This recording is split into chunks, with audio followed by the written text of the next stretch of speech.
Tales for Dark Nights.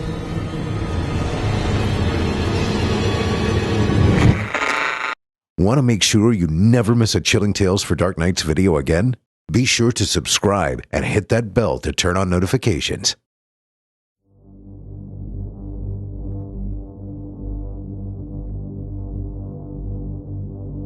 Today was the day. The day I finally got to meet my real dad. My mama had had custody since their divorce when I was just a shorty. I'm 20 now. Football scholarship, girlfriend. I'm my own man, and I did it without him, so I wasn't too eager to even meet this dude. But my mama insisted, and I love her, so we make this 10-hour drive from Chicago to Atlanta, and it gave me time to think. Maybe this ain't such a bad idea. He might even be rich after all these years. So we pull up to this house. It was the ugliest house on the block, man. Grass was high, gutters hanging down, windows boarded up. I looked at my mama like, please tell me we GPS'd the wrong house. And she gave me a look back like, boy, shut up and be happy to see your father.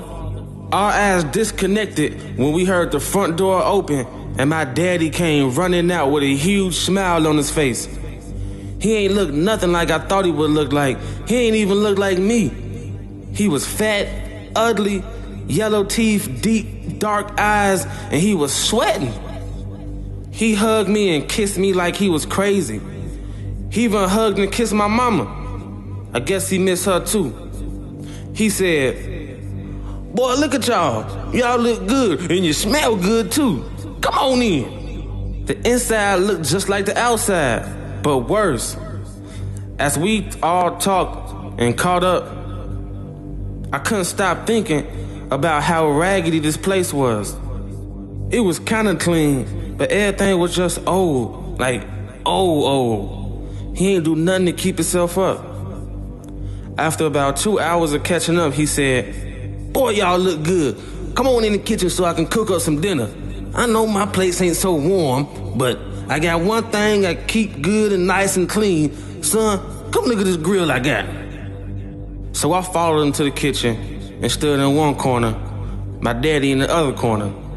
He took about 20 different seasons out and turned to me smiling and said, come on outside. Why you way over in the corner?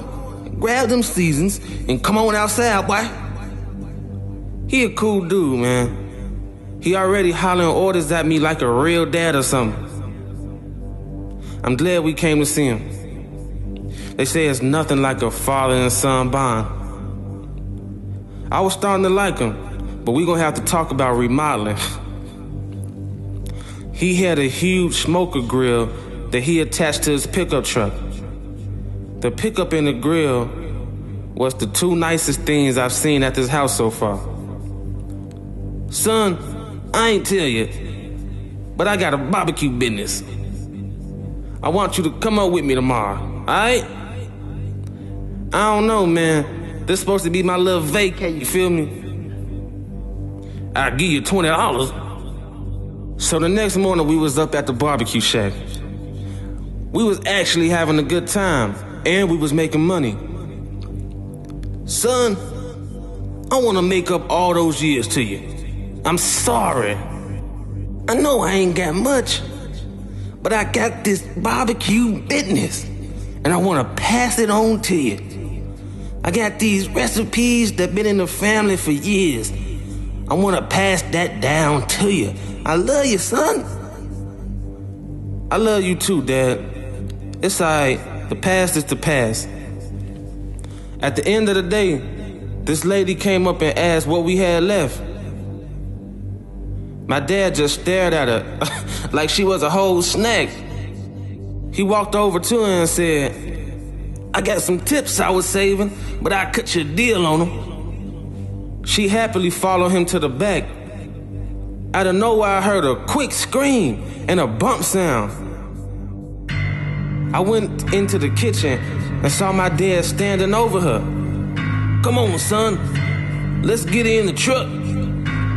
What you doing, man? Is you crazy? Boy, shut up and let's get going. She gonna make some good old ribs. Help me carry her. My back hurt too bad. And he was dead serious. So I grabbed the pan and threatened to smash his head in. He walked to me. Son, this is the best meat for the recipe. I'm trying to teach you. I swung the skillet at him, but he moved out the way and grabbed my wrist. He had the old man grip. I couldn't break free. I pushed him hard, and it tweaked his back enough so I had a second to break free. This time I swung that skillet.